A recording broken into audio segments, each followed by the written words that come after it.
49 years ago today, one of the greatest amusement parks that you've never heard of closed its gates for the last time. Today, we're talking about Palisades Amusement Park. Stand clear of the closing doors, please.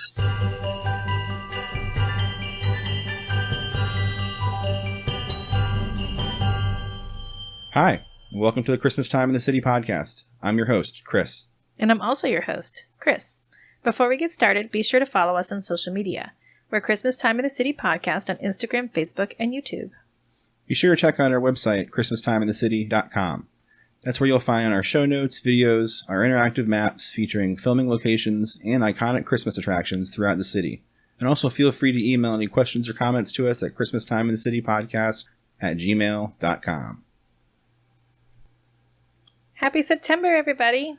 We're in the Burr months. We did it. We made it to September. We're almost done with the summer, which is awesome. We can get into fall and then hopefully into Christmas. Hopefully. Who knows? 2020 has been crazy. Oh, no. Well, with the summer finally winding down and the cooler days becoming more and more common, in this episode we wanted to wrap up our series focusing on the amusement parks of the past. Why are you laughing so much? Keeping it. No. Amusement parks of the past that New Yorkers and out-of-towners alike visited during the summer months. So that brings us to this episode, which is all about Palisades Amusement Park. For real fun at bargain prices, come on over to Palisades Amusement Park. There are free circus acts, free dancing, free parking, and admission is still only 30 cents. Palisades has the rides, Palisades has the fun. Come on over. Shows and dancing are free, so's the parking, so gee. Come on over. Palisades from coast to coast, where a dime buys the most. Palisades Amusement Park swings all day and after dark. Ride the coaster, get cool in the waves, in the pool, you'll have fun. So come on over. Palisades. You were just so doom and gloom. Did I snap out of it? Yeah, you snapped out of it, but it made me... Okay, here It's goes. just a lot. American workers were at a turning point during the late 1800s, when more than almost 2 million people belonged to organized labor unions that fought for better wages and shorter working hours. By the 1890s, though most Americans still worked 6 days a week, several unions had finally achieved the 8-hour workday. Workers were now able to enjoy something previously scarce, leisure time. The chief mode of transit during the period was the trolley, which primarily carried people to and from their jobs every day. With more time after work for routine chores during the week, people were now able to spend their one day off with their families, and the trolley companies soon saw a way to use this to their advantage. Since power companies charged the lines a flat monthly fee for electricity, whether the trolleys were busy or not, the 6-day work week meant little or no profit on Sundays. The companies needed some other means to encourage ridership on Sundays, so they decided to establish attractions that would lure families with the promise of recreation and relaxation. Those lines lucky enough to have beaches or lakes along their routes promoted them for family outings. Companies without these natural fun spots created their own attractions, band shells, picnic groves, and dance halls to lure riders. These amusement areas became the groundwork for the traditional American amusement park. They were known as trolley parks, simple groves adorned with beautiful gardens, swings, refreshment stands, and gazebos. Opening in 1898, the park on the Palisades quickly rose above the rest. In 1908, the trolley company sold the park to August Newman and Frank Knox. They imported a crude assortment of attractions, which included a Ferris wheel, a baby parade, and diving horses. Around the same time, the park was renamed Palisades Amusement Park. In 1910, the park was purchased by Nicholas and Joseph Schneck. The Schneck brothers were active in the newly created motion picture industry in nearby Fort Lee, as well as operated the Fort George Amusement Park in New York City, across the Hudson River and to the east. They renamed the park Schneck Brothers Palisades Park. In 1912, the park added a saltwater swimming pool. It was filled by pumping water from the Hudson River 200 feet below. This pool, 400 by 600 feet in surface area, was advertised as the largest saltwater wave pool in the nation. Behind the waterfalls were huge pontoons that rose up and down as they rotated, creating a 1-foot wave in the pool. In 1928, the park introduced the Cyclone roller coaster, the third of Harry Traver's terrifying triplets. Due to the high maintenance cost, the ride was removed 6 years later. In either 1934 or 1935, Nicholas and Joseph Sneck sold the site for $450,000 to Jack and Irving Rosenthal. The brothers and entrepreneurs had made a fortune as concessionaires at Coney Island in Brooklyn. The Rosenthals built the Coney Island Cyclone, a wooden coaster that was completely different from the Travers Triplet, in 1927. In 1935, the park was partially damaged by fire. In 1944, a second fire forced the park to close until the start of the 1945 season. That seems to be a theme. Yeah, if anyone listened to our last episode about Coney Island, there was a lot of fires. Yeah, I think they just built everything out of wood. Yeah, there was no precautions really taken. Eventually they would start using asbestos, and then we'd have a whole world of other problems. But. Yeah, but thank you for fire safety right now. Yeah. The Rosenthals reverted the park's name to the more recognizable Palisades Amusement Park. One of the many attractions rebuilt and redesigned by construction superintendent Joe McKee was a Skyrocket roller coaster. The Rosenthals named the newly repaired coaster the Cyclone, after their Coney Island coaster.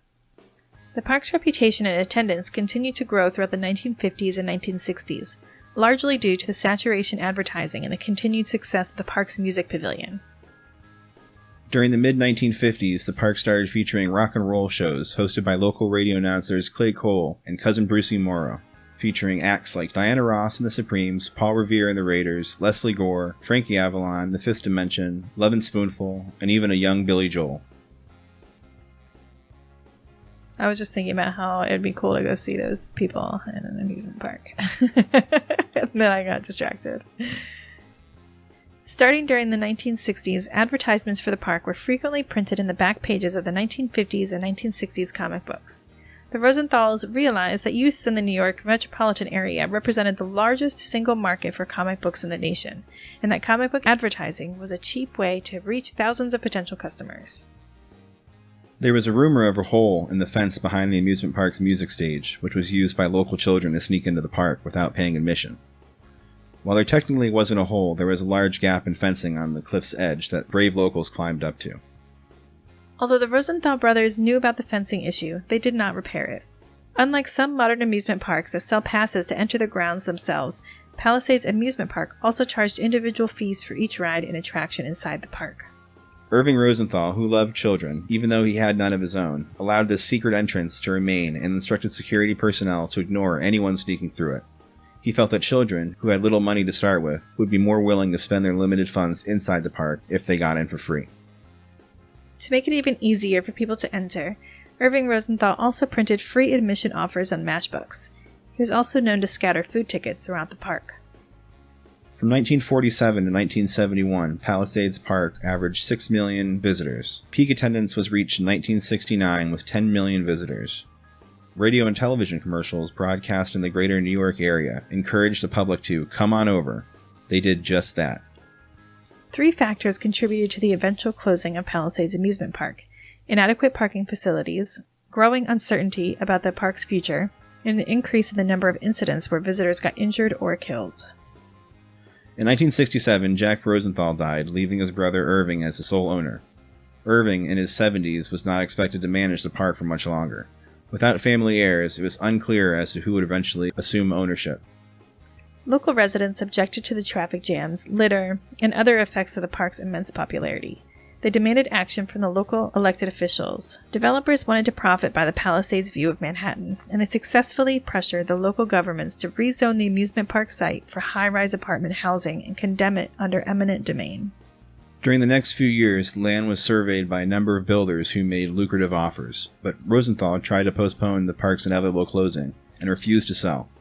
In January 1971, a Texas developer, Winston Centex Corporation, acquired the property for $12.5 million and agreed to lease it back to Irving Rosenthal so the Palisades Amusement Park could operate for one final season. The park permanently closed on Sunday, September 12th, in 1971. After it closed, Morgan Hughes and Fletch Creamer Jr. tried to reopen the park. Sorry. Fletch Creamer Jr. is a normal name. It's staying in. Sorry. Tried to reopen the park for one more season and obtained a lease for Winston Centrix. However, the town of Fort Lee would not issue a business license until the next spring, and even then the town could not guarantee such a license. The buildings were subsequently demolished, the rides sold, dismantled, and transported to other amusement operators in the United States and Canada. 4 high-rise luxury apartment buildings stand on the old park site today. In 1998, on the centennial of the opening of the original Park of the Palisades, Winston Towers, which was the first 2 towers that were built, the management company dedicated a monument to Palisades Amusement Park on its property. The monument is a small park with the names of the rides inscribed on its bricks, named the Little Park of Memories. And when we say small park, it is a small park. We drove there. We drove over there, and it's basically like in a median between, like at a fork in the road, and it's right in the middle.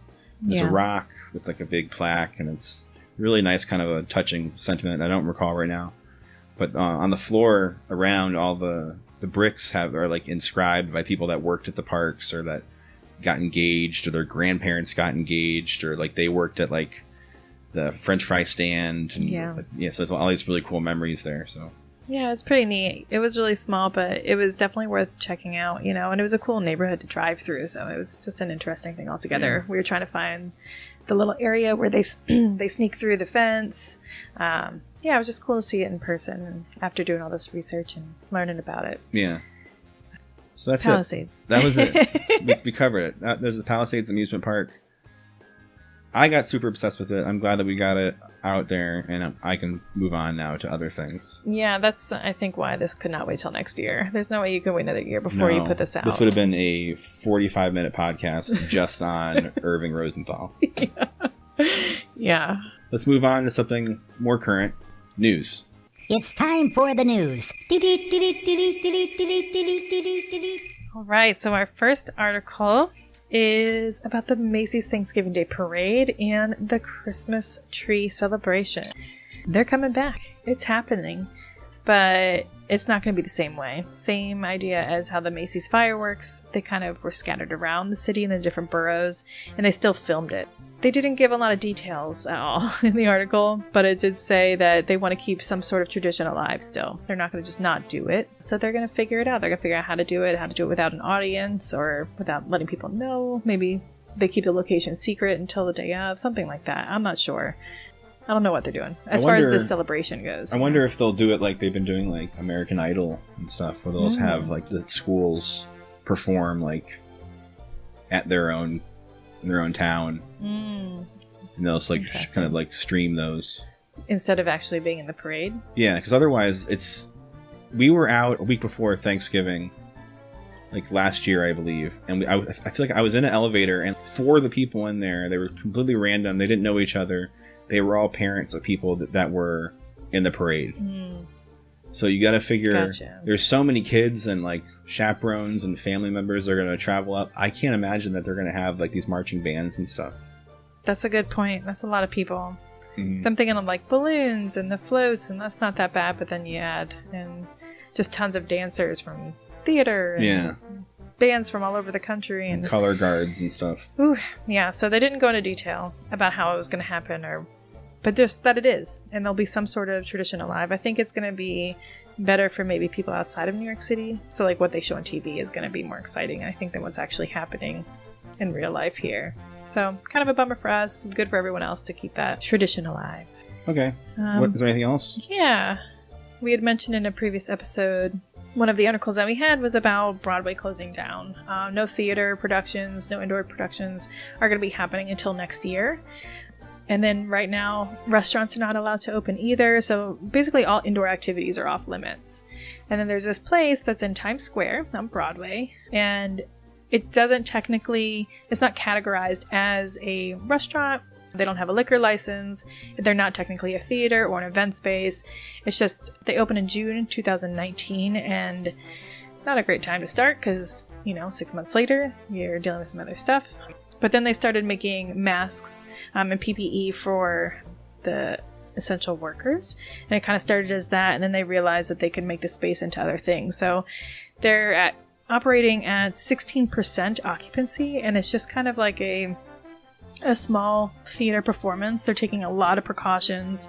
Plexiglass up between people. And again, I said 16% occupancy, so there's plenty of space in between everybody. The masks have to be worn the whole time, and their singers that are up on stage even are wearing masks, so everybody has them Interesting. on. Yeah, they have special masks. There's a video on this article of a special mask the singers wear, obviously, so you can still hear their voice.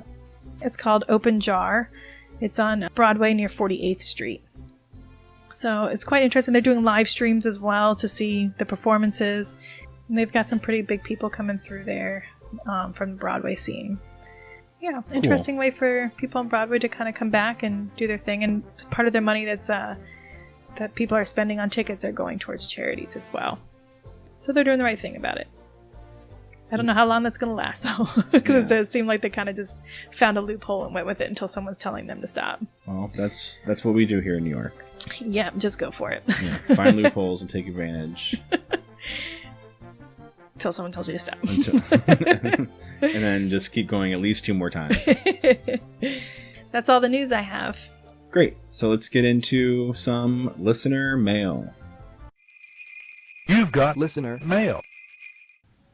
Our first question is, have you ever seen any celebrities out in the city, and do you have any stories? That's a great question. We used to have a list on our phones of all the celebrities we would see. I think that was maybe the first year or so we lived here. Mm-hmm. And then there was just too many, so we had to stop. Yeah, we would see celebrities all the time. Yeah. Even like our local grocery store or walking down the street. Yeah, remember we saw Fred Armisen just walk across like by our apartment building on like a random side street. Yeah. And it was like, that's cool. I think he was going to Eugene Merman's house. Yeah. I think Eugene Merman at the time lived in Park Slope. Absolutely. Anyway. So yes. Yeah, we have. I remember one specific incident. I will keep her name to myself, but there was a fairly popular pop singer that whenever she's on television or I hear her songs, I have to turn them off because I can't deal with it. It was about 6:30 in the morning on a Sunday. I was going into work and I was not feeling it. Her and her friend get onto the subway and start singing it. It's like 6:30 in the morning. No one's up for that. They start singing like Broadway tunes as loud as possible on the train. Yeah, I have to hear about that quite a bit whenever that person is on TV. Yeah. which is not all the time, which is fine. No. But, yeah, so that's inappropriate on the train. And when you're on the train, try to keep your levels down to where people around you can't hear more than this, like a murmur from you. Yeah. Especially if you're wearing headphones, people shouldn't be hearing you. Yes. Okay, so here's the next question. Just wanted to say that I really enjoy listening to your podcast. Wish my wife loved Christmas enough to start a podcast with me. You two are couples goals. That's what the kids are saying now. We are couples goals. Do you ever talk to other Christmas podcasters? Anyway, I'm thinking about starting my own podcast. What equipment do you use to record? Keep it up and be safe. A lot of things to unpack on that. Yeah, really nice. We are couples goals, so I appreciate that very much. We do talk to other Christmas podcasters. We have a secret Discord where we all chat about stuff. Well, not so secret now. Well, I mean, you can't just find it. And our equipment. The old equipment question. Yeah. This is a dude thing. I mean, I wouldn't say it's a dude thing. I would say it's your thing. I'm a dude. We have a soundboard. We have a couple mics. Yeah, you don't need too much to start. Don't get too out of control. Just get a microphone and some headphones. We use Audacity. It's a free program, and we also distribute through Anchor, which is also free. Don't invest any more money than you need to until you're comfortable with it. It is like a hobby, but you don't want to sink extra money into stuff that you don't necessarily need to. You'll learn what you need to have as you go. Yeah, and you can always upgrade the farther you go along. We've already upgraded a few times. You know, even just like what made us more comfortable, or what made us more excited to be in front of the mic, or, you know, what reduced the sound every time we put our hands down on the table. Little things like that come across. I like the equipment too. I just don't talk about it with everybody. All right. Well, that brings us to our most popular segment, Christmas Confidential.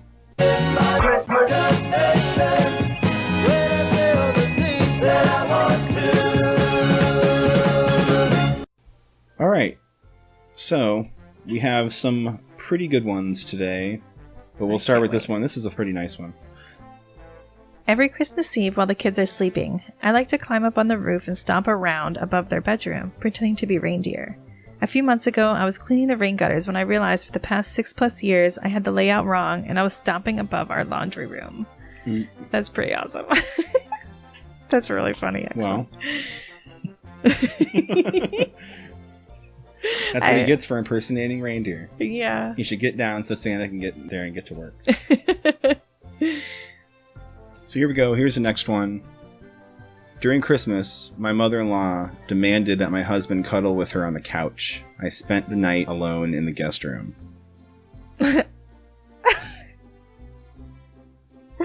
What is that? What? Be nice. I think I need more backstory. You can't just say that. This person needs to reach back out to us and give us a little bit of backstory. Should I message them right now and see if they can... Maybe. Because just saying that, I don't talk about it anymore. It sounds so strange. Like, were they scared? What was happening? There has to be a backstory. It's like a tradition, I'll bet. It seems like it was a tradition for the mom and the son to cuddle on the couch. And it was not part of the tradition for the wife to be part of the couch cuddling, so she slept in the guest room. Oh, well, gosh. What would you do? I don't know. What would you do? I don't know. If I think about you and your mom asking you to do that, you would be like, no, wait. Yeah. So I'm wondering what the husband's train of thought is here and why he would allow his wife to go sleep on her own on Christmas Eve. I would imagine the wife has probably seen this kind of thing throughout her relationship with the guy. Just like, wow, this mom is involved. She just really loves her son. She just really you know what? She just really loves her son. Let's look at it from that way, okay? Instead of from any kind of judgment. It's all the love. Okay.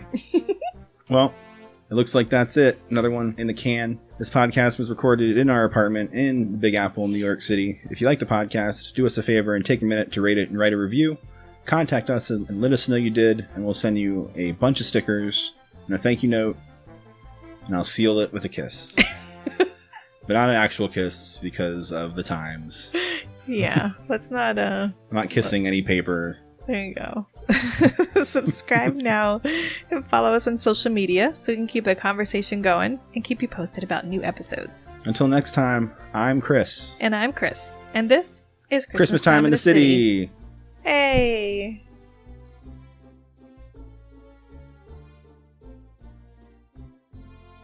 After it closed, Morgan Hughes and Fletch Creamer Jr.